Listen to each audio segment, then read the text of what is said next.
sejahtera untuk kita semua.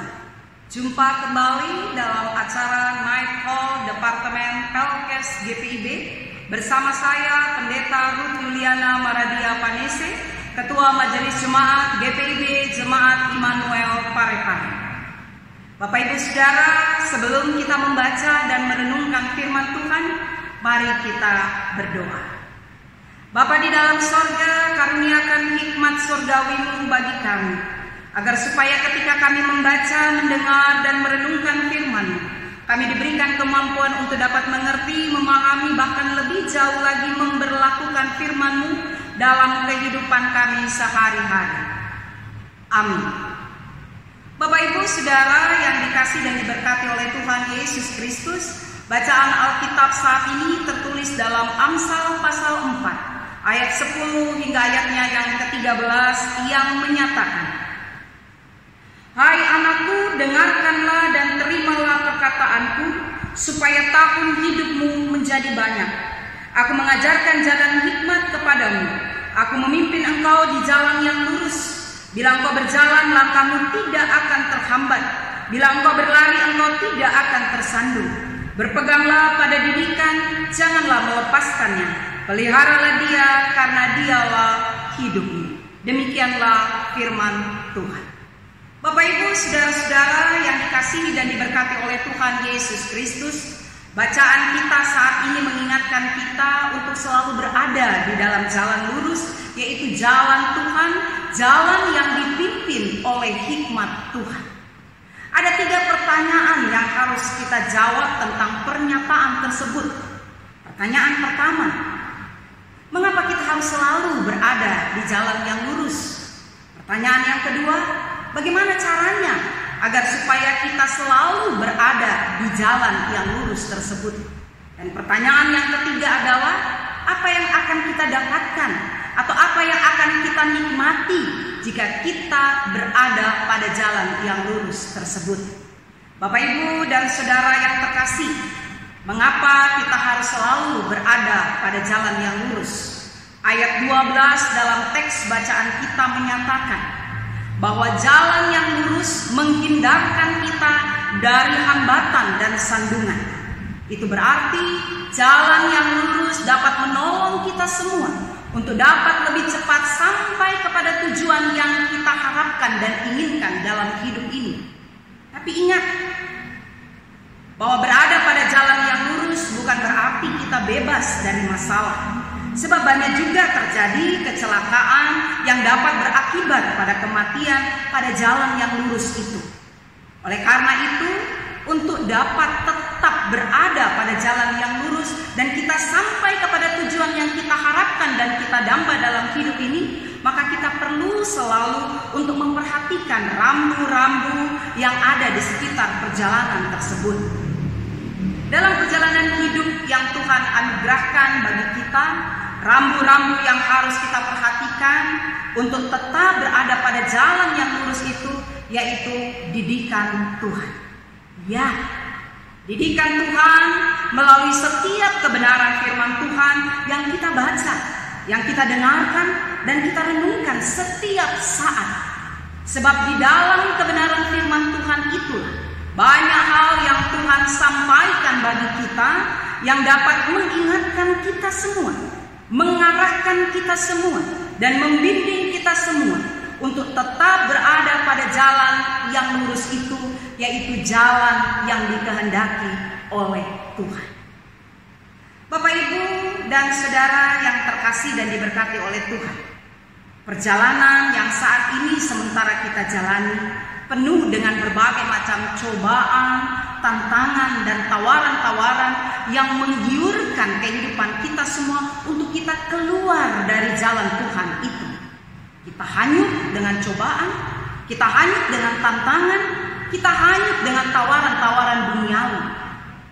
Ini semua bisa berdampak kesulitan, penderitaan, bahkan bisa saja terjadi kematian rohani dalam kehidupan kita.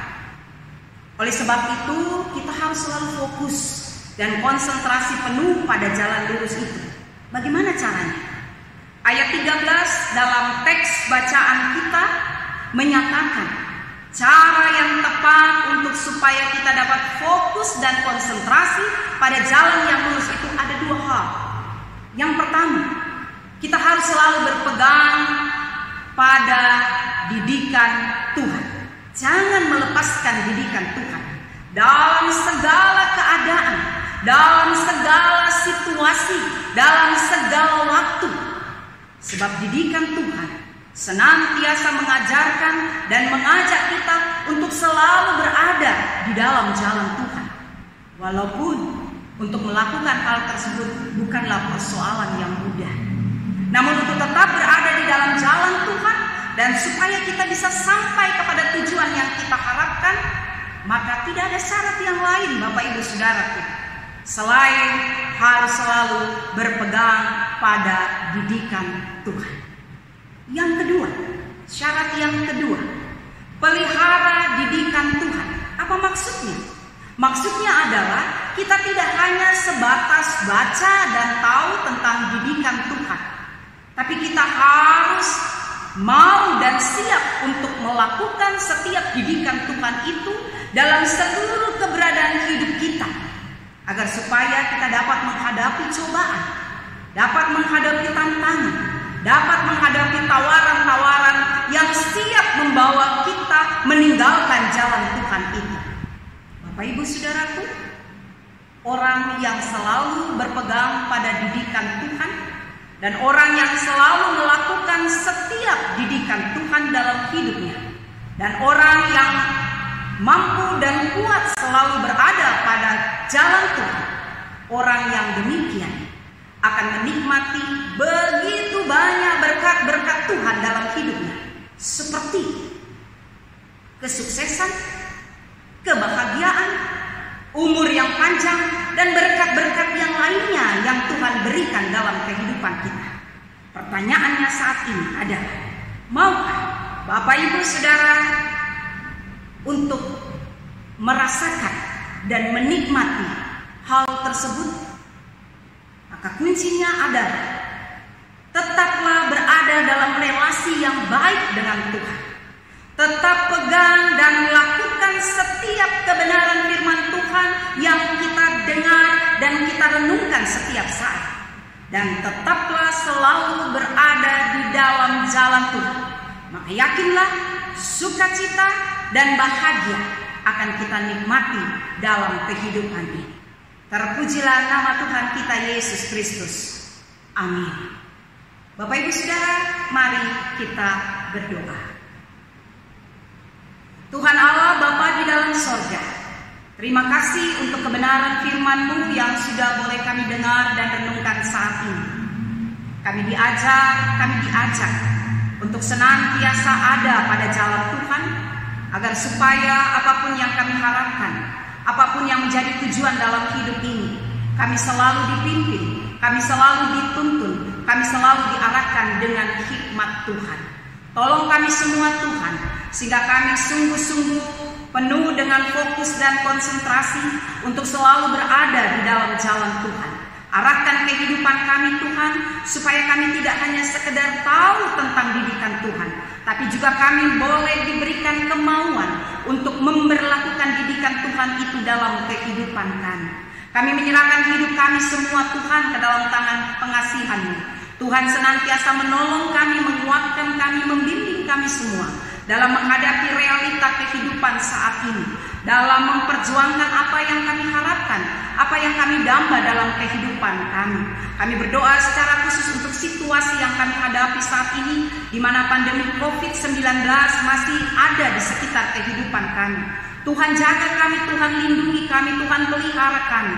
Tuhan berikan hikmat bagi kami semua, baik bagi para pelayan Tuhan maupun bagi umat Tuhan, agar supaya kami diberikan kemampuan untuk dengan sungguh-sungguh memperhatikan dan menerapkan setiap aturan-aturan yang pemerintah berikan bagi kami, untuk kami pakai, untuk kami berlakukan dalam kehidupan kami semua. Jaga kami, lindungi kami, tuntun kami semua Tuhan dengan kuasa Roh-Mu yang kudus, agar supaya kami selalu berada dalam pimpinan Tuhan, dan hidup kami selalu dipenuhi dengan berkat-berkat Tuhan yang luar biasa. Terima kasih Bapa di dalam sorga, kami menyerahkan hidup kami, harapan kami, keberadaan kami ke dalam tangan kuasa Tuhan. Tuhan senantiasa menjaga, melindungi, dan memberkati kami semua. Terima kasih Bapa di dalam sorga. Ini doa kami, ini harapan kami, ini ucapan syukur kami. Dalam nama Tuhan kami Yesus Kristus, kami berdoa dan bersyukur kepada Bapa di sorga. Amin. Bapak Ibu Saudara yang terkasih, tetap semangat dan selalu sukacita. Dan pastinya lakukan 3M, 1T dalam hidup ini. Memakai masker, mencuci tangan, menjaga jarak, dan yang paling penting, tetaplah bertekun di dalam doa. Shalom. Tuhan Yesus memberkati kita semua.